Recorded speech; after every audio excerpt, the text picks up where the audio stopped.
Hey everybody, David here, and today I want to tell you my 2019 box office predictions, the movies that are coming out this year and how they might rank in the worldwide box office. I do this every year for maybe the last 2-3 years already. And yeah, I wanted to do it again with the 2019 movies. Now, some of you are probably wondering, if you are a regular to my channel and keep up with my videos, you probably know that I do my box office reveals as well. Well, just like last year, I wanted to wait to see where certain movies settle in before revealing what my revelations of last year's predictions were. And because Aquaman is doing really well in the theaters and Mary Poppins is doing pretty good too, I want to wait and see where they settle in first before I make those reveals.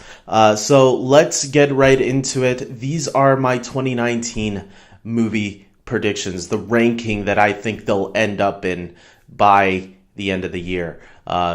Maybe a little bit after the end of the year, but we'll see. Starting with number 10, I have Hobbs Shaw, the Fast and the Furious spin-off film starring Dwayne "The Rock" Johnson and Jason Statham. The Fast and the Furious franchise, whatever you think of it, has grown more and more popular throughout the years. And the last several films, the last 2 or 3 films, especially when The Rock was introduced, have been making more and more money, and even I have become a fan by this point. I was never a fan of the Fast and Furious movies when it first started, but when The Rock got into it, I was like, okay, these are fun movies. So especially starting from those films. So to give The Rock and Jason Statham their own spin-off film just makes perfect sense. I think you can even move away from the main Fast and the Furious cast like Vin Diesel and those guys and just focus on these two, because seriously, a lot of the praise coming from the last one was from those two characters. So moving on to number 9, I have Joker. That's right, the Joker movie starring Joaquin Phoenix as the Joker. Obviously, movies with villains are doing really well. Deadpool 2, he's not a villain, but he's an anti-hero, I guess. Venom is doing really well. Split was a movie that did really well too. Maybe not in the same league as those 2 films that I just mentioned, but still, I think a Joker movie just makes sense, especially if it's R-rated. I can see this doing similar to how Logan did, though. Maybe not, it won't do as successful as Deadpool, because I think Deadpool was a comedy, and I think R-rated comedies just do better than R-rated action or thriller films. So that's why I have the Joker movie all the way down here. I think the Joker is a very popular villain, obviously. People love the Joker. But I don't think a lot of kids will be going to this one. Kids who want to see that R-rated Joker movie, they might have to wait for the PG-13 cut from Ryan Reynolds. Who knows? Moving on, Ryan Reynolds is not involved in the Joker movie, by the way, so don't.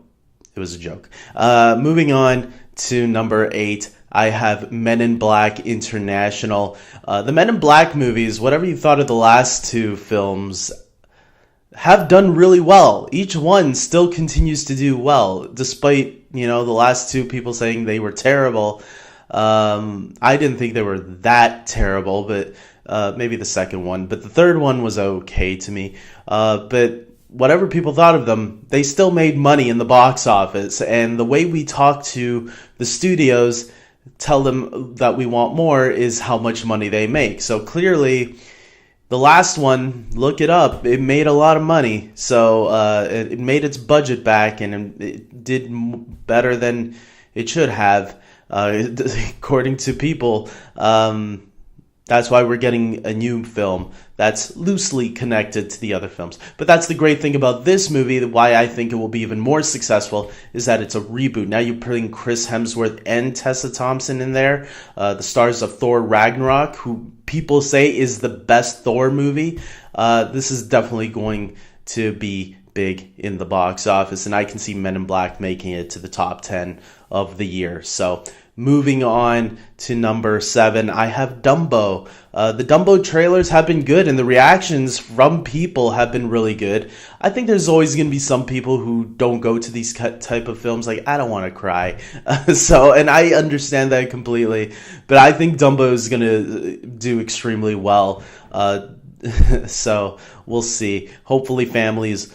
this will definitely be a family picture that lots of families will go and see. So, and people who remember the animated film, who are nostalgic for these type of live action Disney films right now. So, moving on to number 6, I have Spider-Man: Far From Home. Now, you'd probably be wondering, David, why isn't Spider-Man higher up? He's one of the most popular Marvel characters of all time. And Spider-Man Homecoming did do really well. It did better than the Amazing Spider-Man movies starring Andrew Garfield, both of them.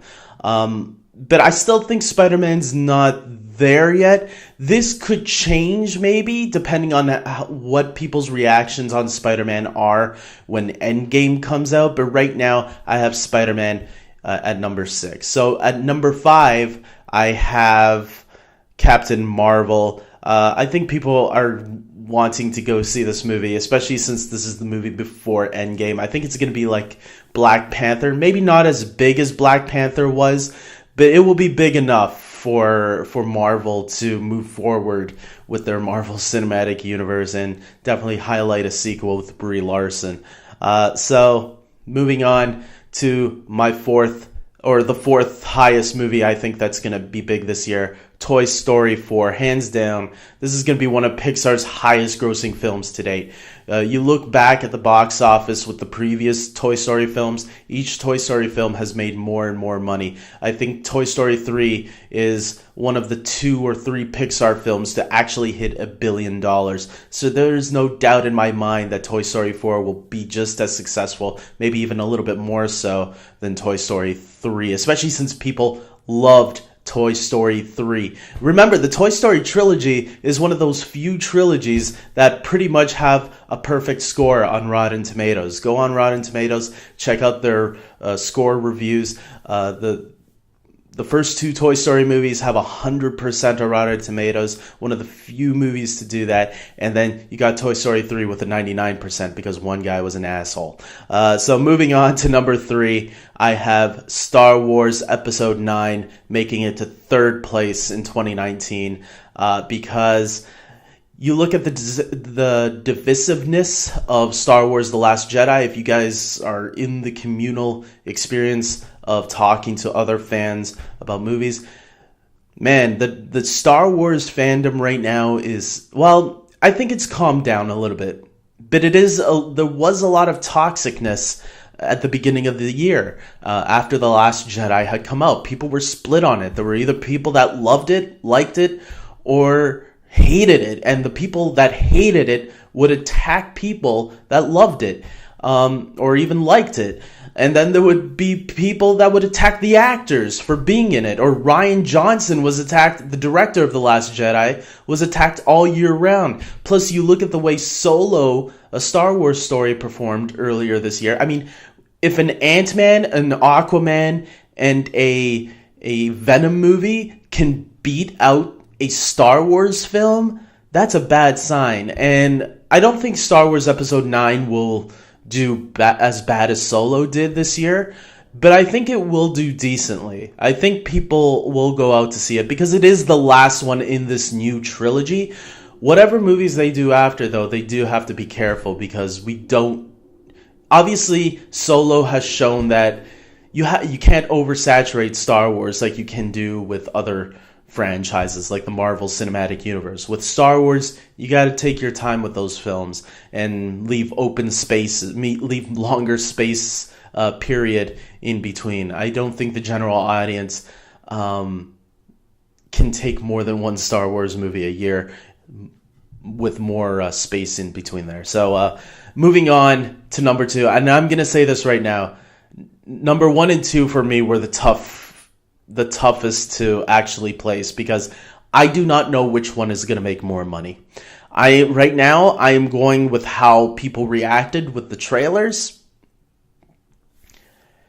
and comments that I've read and comments that I've heard. I'm going with Avengers Endgame at number 2, mostly because even though Infinity War blew everybody's mind and it's the fourth highest, biggest movie, the fourth movie of all time to cross $2 billion, I'm not going to hold my breath for Endgame to make it there, although I think it could. I think there is potential, but I'm not going to hold my breath on it. It all depends on what happens in Endgame. If they bring all those characters back like we're predicting they will, a lot of the characters that got wiped out at the end, people will be disappointed in that aspect. But if you kill off a really big character in return, like I think they're going to, I think people will come out in droves because they'll understand, okay, this is the last one for some of these characters. So let's see these characters one last time. I don't want to give my prediction yet on who's going to die. I'll save that for a future video. So keep on the lookout for that in the future. Finally, the number 1 movie of 2019, I think, is going to be The Lion King. I think The Lion King is going to make the most money. This is a $2 billion hit. Remember, when The Lion King was re-released a couple years back, The Lion King came out at number 1 2 weeks in a row. Yeah, I think there's a lot of love still there for The Lion King. It did really well when it was re-released in theaters. And the hype machine is already out there for this live-action remake. There's people arguing whether or not it's a live-action movie, whether it's just CGI. But some people are saying, well, it looks photorealistic, so we're calling it live-action. Some people are saying, you're an idiot, it's animation. Who gives a shit? You know what it is. That's how we're defining it. So get used to the word live action with this movie, because that's what it's intended to be.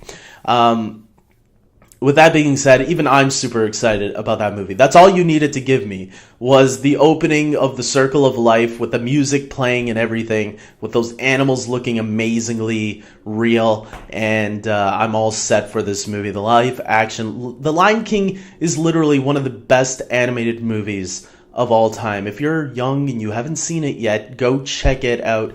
It's a 2D animated film, but it still holds up today. It's a great story. It's the story of Hamlet, pretty much, where the king, the boy runs away, grows up to one day be king after his uncle tries murdering him and his father. So, spoiler alert if you haven't seen The Lion King, but you should have seen it by now if you haven't. With that being said, that's the list, guys. That's what I think are going to be the top 10 movies of 2019. Comment below and tell me your thoughts. Are there any movies that you think I should have had on this list? This is not an easy list to put together. And hey, there's always some surprise hits too. So I guarantee you some of these movies will probably not make it on this list. There might be a movie or two that I didn't even think about that will make it on the list by the end of the year. We'll see. I'm looking forward to what my 2018 predictions were. So expect that in the next couple of weeks, after a couple of movies that are still out in theaters right now start to slow down. But right now they're still making a lot of money. So they're already predicting that Aquaman is going to be number 1 again, 3rd week in a row. So with that being said, until next time, I hope you guys like and subscribe. And until next time, take care.